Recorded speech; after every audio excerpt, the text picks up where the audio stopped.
Warning: Indigenous and First Nations, the following contains imagery of persons that have passed away.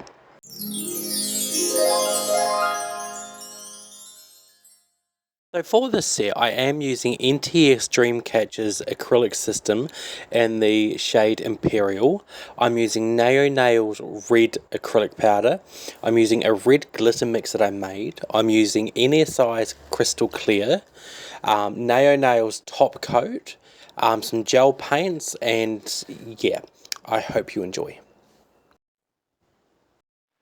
The year was 1992. Everybody was wearing high-waisted pants and watching George W. Bush upchuck in the lap of the Chinese president.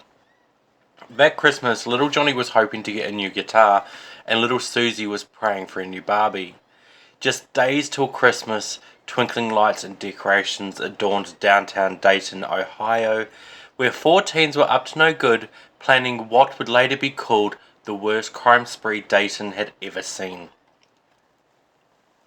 On Christmas Eve 1992, 20-year-old Heather Matthews, her boyfriend 17-year-old DeMarcus Smith, along with 16-year-old Laura Taylor and her boyfriend 22-year-old Marvelous Keene, had come up with a plan to rob 34-year-old Joseph Wilkerson.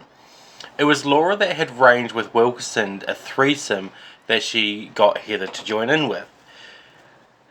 Now Wilkerson was going to pay them for this, giving them access to his home on Prescott Ave. Before entering, Laura allegedly said, "Let's go get some drama in our lives." Once inside, Laura and Heather proceeded to use electrical cord to tie Wilkerson to the bed, where Marvelous shot him in the chest with a 32mm, and Laura then shot Wilkerson in the head with a 25mm. They then partied in his house for a few days before stealing a microwave, TV, phone, his car, and some smaller items that they planned to sell off. Just 3.5 miles away, the gang found Denita Gullett, a high school senior and mother, using a payphone on Neil Ave to call her sister. When Marvelous walked up and pointed a gun at her and demanded her coat, her Fila sneakers, and her backpack, her sister, who was still on the other end of the phone, said she kept hearing Denita repeat, "Don't shoot me, please don't shoot me." Denita's sister said she heard Marvelous say, "Merry Christmas, bitch," before firing 9 shots into Denita. The 4 later said the only reason they killed Denita was they saw her sneakers and wanted them. It was around this time that Heather Matthews decided now is a perfect time to get some revenge on her ex-boyfriend Jeffrey Wright. The 4 drove 1.3 miles to Uma Place, where they found Jeffrey outside his home. After Heather confronted Jeffrey, where Heather's boyfriend DeMarcus shot Jeffrey 4 times, but unfortunately for the gang, Jeffrey survived with minor injuries. Not long after this, Marvelous and DeMarcus stole a Dodge Shadow at gunpoint at a local gas station, ditching Joseph Wilkerson's car after removing the plates. It's now Christmas Day. The 4 are riding high on their crime spree. Laura Taylor decides to follow Heather's idea, so Laura contacted her ex-boyfriend Richmond Maddox on the pretense of wanting to talk. So Richmond decides, let's go for a drive for a bit of privacy, which Laura agreed. What Richmond did not know was that following behind them in the car that had been stolen not long before was Heather, DeMarcus, and Marvelous. While they were driving down Benton Ave, Laura shot Richmond in the head, killing him instantly, before rolling out of the car like she was in some action movie. Before the car crashed, Laura got into the stolen Dodge unscathed, and they all fled the scene.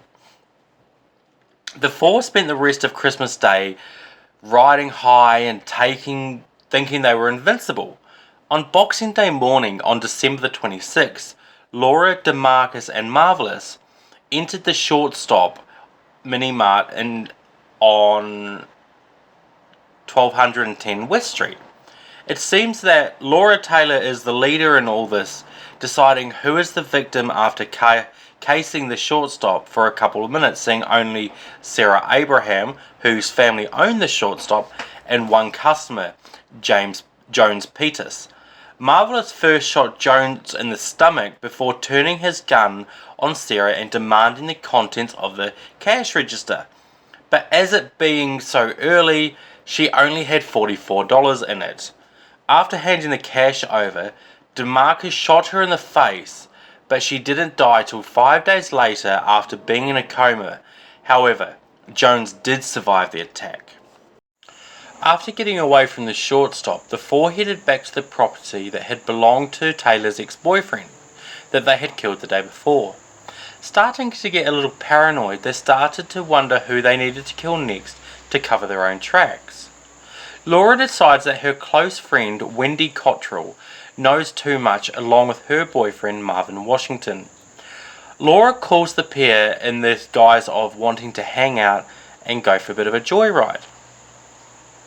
After picking Wendy and Marvin up, the group bought some beer and some wine, and after driving around for a while, Marvelous drove into a field on Ritchie Drive, saying he had to pee.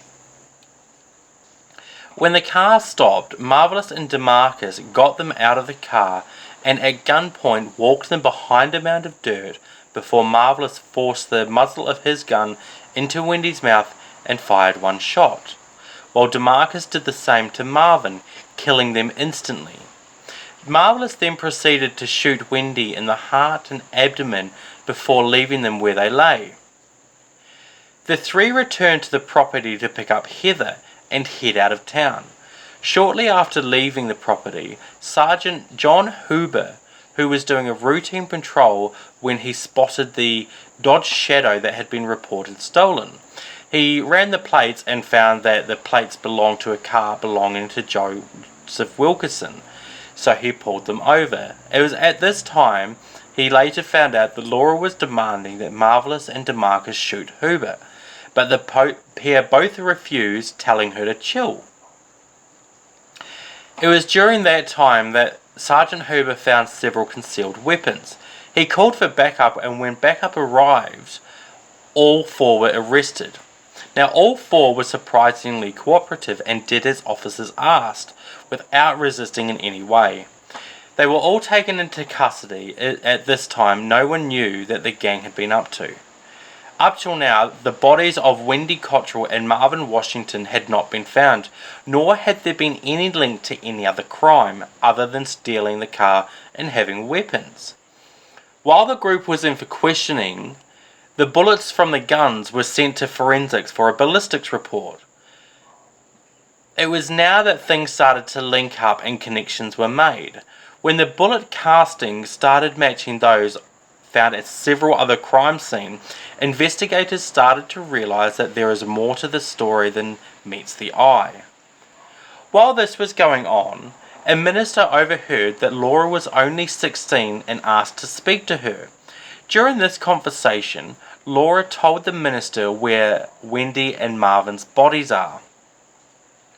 The police split four of them up into interrogation rooms while they continued to investigate the crime scenes.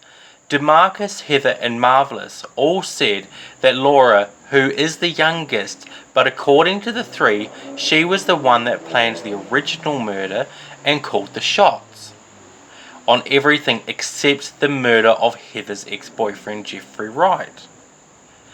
Now, what shocked investigators more than Laura being the ringleader was that the killings were random and had no motive, given that the four were all different ages, and other than the ex-boyfriends, there was no link to any of the victims.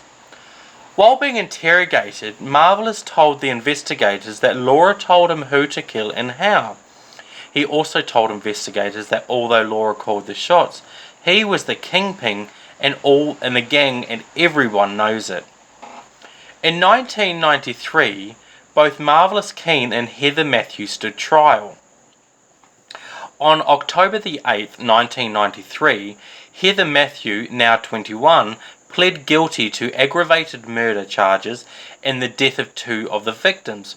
Although she did not fire a weapon, she was present at both murders. On October 12, 1993, Marvelous Keane, 23, was found guilty and convicted of 5 counts of aggravated murder, all being capital offences.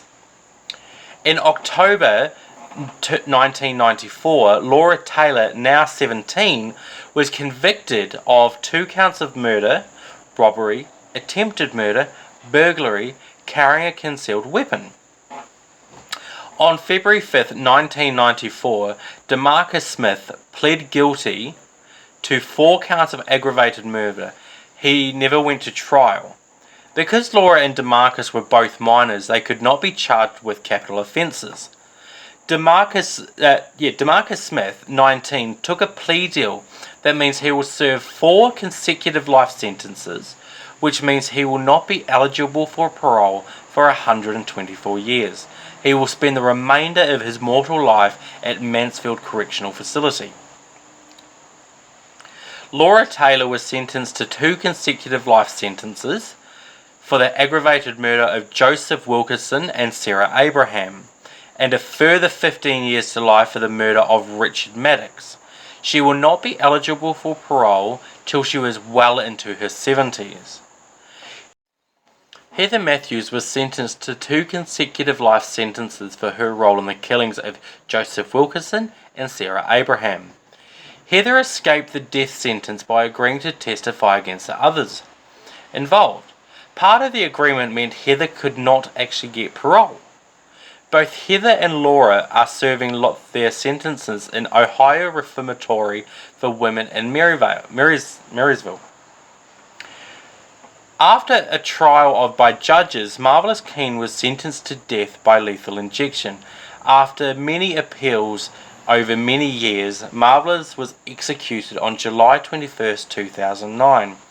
When asked if he had any last words, his response was, "I have no words."